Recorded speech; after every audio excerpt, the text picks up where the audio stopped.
we've been having conversation in relation to Freedom Matters. I know that you guys have been very interested in that program. We do it once per month. And we are now getting ready for another discourse. But let me just check to make sure my guest is online. Good morning. Good morning. All right, good morning. Are you hearing me fine? Yes, we're hearing you well. All right. I may ask that you speak up just a little because I'm not hearing you that loud. I'm hearing you clearly, but not loud. No problem. Is this better? Just a tad, but I need a little bit more juice. Is this good? This is perfect. Thank you very much. Okay. Thank you very much. I'm glad that we got that resolved. All right. So for today's conversation, I think that there are three of you online. That is Mr. Adrian Alexander. He's the one that's been, predominantly on the program. And today in his company will also be Dr. Cherisse Francos from the Caribbean Coalition Against Trafficking in Person and Ms. Judy Sango from the Youth with Disabilities Connections. Did I get that all right? Everybody's on? We're here. Yes. All right. Mr. Alexander? Yes, sir. All right. Thank you very much. So it's a bit of a crowd this morning. Thank you guys very much. Thank you guys very much for joining. Mr. Alexander, I want to start with you. How have things been? It's been a couple of weeks. How are you doing? I am doing well. It's been a very busy month. Actually, today is the International Day that's recognized by the UN Office on Drugs and Crime. It's World Day Against Trafficking in Persons. So there's been a lot of activity this month. A lot of people are doing things this week. And the coalition actually hosted a week-long webinar series last week focusing on addressing trafficking in persons in the Caribbean, progress towards 2030. So we'll share with your listeners a bit about that. Dr. Cherisse Francos, my co-host for Freedom Matters, was part of that webinar series as a panelist as well as a moderator. And Judy Sango, who's also here in studio, she was one of our panelists for our youth discussion because we're really pushing meaningful youth engagement on these important issues. Lovely. Well, why don't we go ahead and start with Cherisse? If she can tell us about the agenda, some of the items that was discussed there, and when you left the session, what was the feeling? What was the sense that you get from there? So thank you for that. I think last week was a really important week for the coalition. We were able to bring together so many friends, so many people that we work with across the board, across the Caribbean. And some of the things that we discussed, as Adrian said, I'll start with youth participation. I was able to be the moderator for that session. Well, no, I was able to be a panelist in that session, I should say, with Judy and some of the other CARICOM youth ambassadors as well, talking about how we can get young people involved in anti-trafficking work. So they're not just the subject, but how do we get them to help with the solutions as well? We talked about demand. So what is it that is actually driving the need for trafficking, or why is it that trafficking is occurring? And we heard some really interesting perspectives thinking about how community can help to be a part of the solution, how it is that we can bring men and boys into the picture as allies, helping to formulate solutions, but also opening conversations so that we all understand what trafficking actually is and how we can all be a part of stopping this scourge or stopping the growth of trafficking in our region. Okay, and what do you feel like, how would you describe the reception and some of the things that you discussed? How did the young people take into them? If you can tell us a little bit about that, that'll be helpful. Well, in Caribbean terms, pure vibes, pure energy. I think it was really good to hear the young people have ideas and tell us what they want and to be able to set that agenda. I think one of the things that the young people said that really stuck with me is they are what is right with the Caribbean. In other words, they don't need the older generation to say what it is to dictate the way forward. They are ready and they're poised to take charge now. So that was really great. I think also through this webinar, we got some people into the conversation who are not necessarily always within the anti-trafficking space. So people that come from gender, people that come from trade union backgrounds, people that come from industry and business. So this was an opportunity to bring everybody together, and it really sparked what I think will be some ideas and discussions that will go on for a long time. Right, I appreciate that. So that webinar, that session there, did it involve the various islands, or what was the attendance across the islands? How would you describe that? Well, I think we had attendees from across the Caribbean. Adrian, were you going to jump in? Oh, yeah. I was just going to let them know, like, we basically had a webinar every day of the week. So on Monday, we started with cyber scamming and sport trafficking, because those are emerging issues that we're concerned our Caribbean legislators are not necessarily well poised to address these. They look at the issue of forced criminality, for example, with cyber scamming. And that's like the UNODC's theme for this year, Trapped in the Scam, highlighting that there are lots of people who are forced to work on technology-based scamming. So they look like the perpetrator, but they're also trafficking victims. And that's not necessarily something that our legislation in the region adequately covers. We had CARICOM Impacts speak to that as moderator and as a panelist. We had a cyber analyst. So we also had UNODC speaking to that issue, as well as on the topic of sport trafficking. We had someone from Geneva who's actually quite familiar with CONCACAF football, having been on staff a few years ago.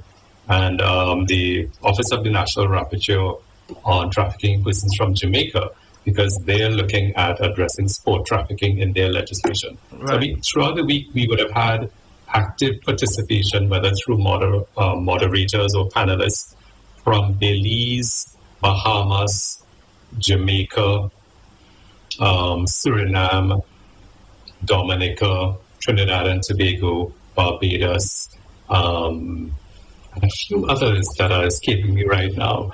But we definitely, and also from the OAS, looking at it from a hemispheric perspective, and St. Lucia. So we did get a lot of people from across the region who either have experience that they needed to share, and those who participated needed to learn about these issues. Right. And the feedback from the participants was very, very positive. All right, that's encouraging to hear.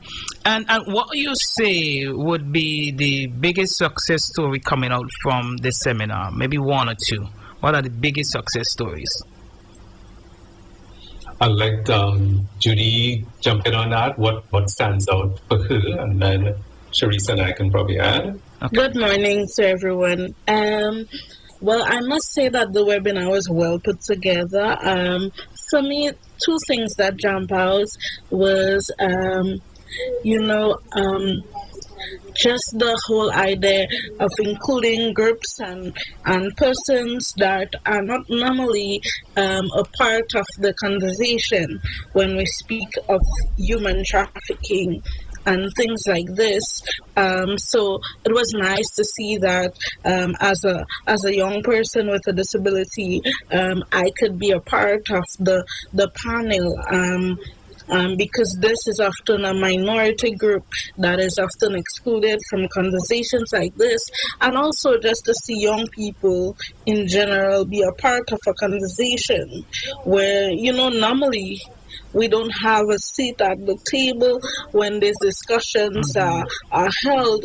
And so these are two things that immediately jump out as success stories coming out of the webinar. Nice. All right. Adrian, you were going to comment further?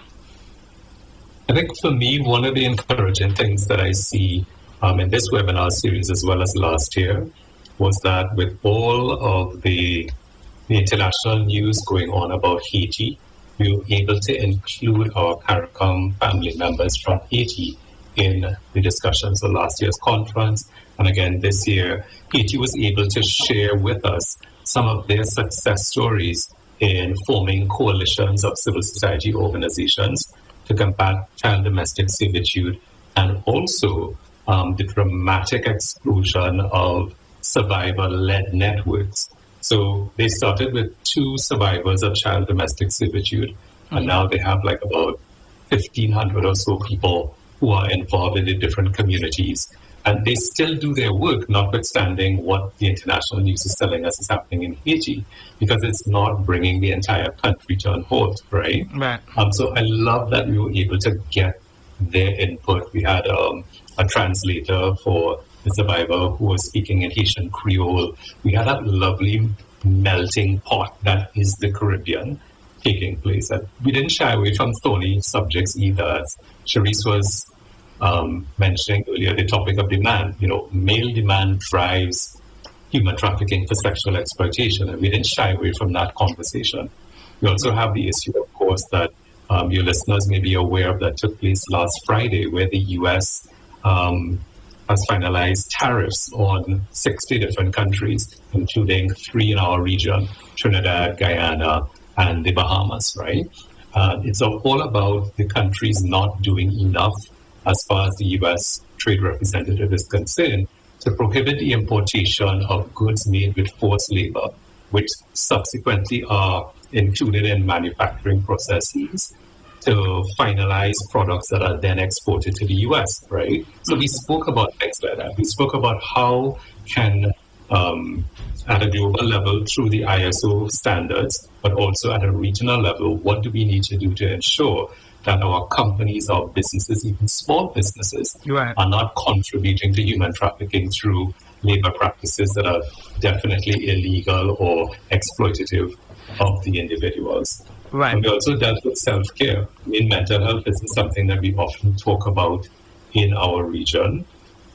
But that was one of the topics of the day, because this is difficult work.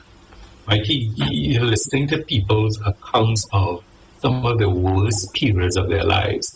So service providers sometimes come down with compassion fatigue, right? Vicarious trauma is not unknown. We have police officers, we have judicial officers and judges, we have CSO employees, plus the survivors themselves. So the emphasis was we can't pour from an empty cup, whether they are survivors, therapists, psychologists, police officers, and everybody's speaking about what works for them in terms of caring for their mental health. The dean of the CARICOM Youth Ambassadors Corps, she's from Turks and Caicos Island, Shakia Lewis. She shared with us some of the findings from last year's CARICOM, UNICEF, Child and Youth Mental Health Survey, right? That report speaks to what's happening with our young people who are struggling in the area of mental health across the Caribbean. And some of these recommendations that have been made to treat with that. And some of those recommendations for youth are actually also helpful for adults within this space. So we covered a lot of topics, but definitely emphasized survivor engagement and leadership, youth engagement, and allowing youth to take leadership positions, and how we can build that into coalitions and networks that are far more preventative in nature. So you don't have to be placing too much emphasis on, picking up the pieces of people's lives thereafter. More effective prevention through building resilience in our people across the region to the strategies of traffickers. Right. Good. So if I can ask this, what role should governments play in strengthening anti-trafficking legislation and enforcement? You are doing your part. I'm pretty sure that there might be some wishes, had it been or had it not been. What are those in your mind where the government can potentially help drive the anti-trafficking push that you guys are on right now? Sure. Cherisse is a subject matter expert who's worked extensively in the Anglophone Caribbean. So I'll ask her to answer that. Cherisse? Sure. So I think one of the things that the governments have been doing is having legislation, but our laws still need some, I would call it, improvement. So as Adrian mentioned, a lot of the laws do not address supply chains or demands or forced labor within supply chains, exploitations within businesses. So our laws need improving in that aspect.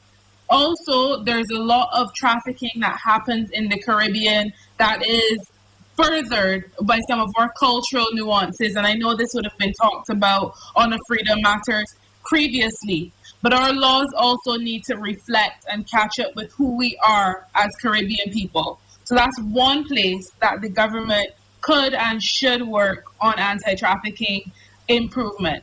The other thing is that our populations need to understand trafficking more and how it looks. And the government does have some responsibility for building out these public awareness campaigns. So I think that that is a space where the government is able to filter through to the Caribbean people. So is it that you put banners on buses, or is it that you spend more time on your government radio shows and television programs talking about trafficking? Do we introduce it into school curriculums? How is it that we make the topic more understandable to our population? Because that's one of the only ways that we will start seeing change. There's many other things, but I would say those two. And then the government also can be a hub for partnership. So making sure that we, the coalitions, the networks, are in the same rooms, the right rooms with government actors, as well as police, law enforcement, because they do a lot of the on-the-ground work in order to make sure that it's a well-rounded approach to combating trafficking. Mm-hmm. All right. Then well said. All right. Maggie, I'd like to add funding, because very often some of the initiatives are written into our legislation, but because there's inadequate funding or inconsistent funding for those initiatives, the specialized law enforcement agencies or departments don't have all the tools that they need to get things done. Another area that arose in the session that Cherisse moderated is about the inequality before the law. So a colleague from Jamaica was sharing that in Jamaica, selling sex is illegal, but buying sex is not, which reinforces the predominant male cultural lens of entitlement to access women's bodies. Right. And the fact that there is no penalty that they face from doing so. Right? So we need to look at those things. We need to ensure that we weigh all of the different strategies that we're doing, identify where we may be actually duplicating efforts. And as Alliance 8.7 and international framework encourages, that we bring all of the different strategies against child labor, early marriage, forced labor, human trafficking, and contemporary forms of slavery under one country roadmap. So it's not 6 or 7 different ministries doing their different things, but being able to pull it under one roadmap means that there's better coordination. You're actually saving money because you're not spending 2 or 3 times or accomplishing substantially the same thing, right? So those are some other things that I believe that we can suggest that governments can do. All right. Well, unfortunately, we have already run out of time, but I do want to give you some time to speak to what are some of the initiatives, if not all has already gone, in terms of the World Day Against Trafficking in person, the celebration. I know that it is today, but is there any other activities in its celebration that you guys would like to talk about? Certainly. What I would encourage people to do, they're hearing us talk about the webinar series. They can visit the Coalition's website and be able to download the webinar recordings, the presentations from the different speakers. And that website is CCATIP.org. CCATIP.org. We'll also be posting quotes from some of the different speakers over the next week. So it'll be quotes from Judy, from Cherisse, and some of our other moderators and panelists. And tomorrow, God willing, is the 2nd anniversary of the Coalition. We actually launched in July of 2024, and we were able to accomplish a lot of different things. I would say on a personal basis, I would encourage people to be more aware of situations of exploitation taking place in your country and in your community. You may call it by another name, you may use victim-blaming language so that you don't see the actual victim, you see a perpetrator. That's similar to what we're talking about in forced criminality cases. But as you begin to learn more, you're able to identify where exploitation arises and take a stand. As parents, take a stand, begin to teach your children, raise your families in a way that does not tolerate exploitation of anyone, regardless of whether they're of a different ethnicity, nationality, and so on. I think we need to start that at family level and grow from there. All right. Thank you very much, sir. And any final thoughts from you, Miss Francis or Miss Sango?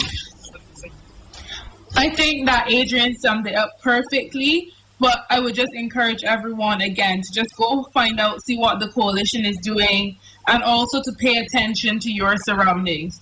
Trafficking is happening all around us. It's not necessarily happening in the way that we've been told by the movies. So just pay attention so that you can help keep your family and your children safe. All right. So that be all? Judy? Can you hear me? Yes, we are Yes, hearing we you. can. All right. So Adrian and Cherisse did a fantastic job, but I'd like to just encourage everybody to be aware of what is going on around you, and just pay attention to, it is sometimes the smallest things around us, and so just pay attention, be aware, and lend your voice to this all-important topic and discussion. All right. Well, thank you very much, folks, for having this conversation with me today. I thought it was a healthy conversation, and I look forward to our next discourse. All right. So take care. Enjoy the rest of your day.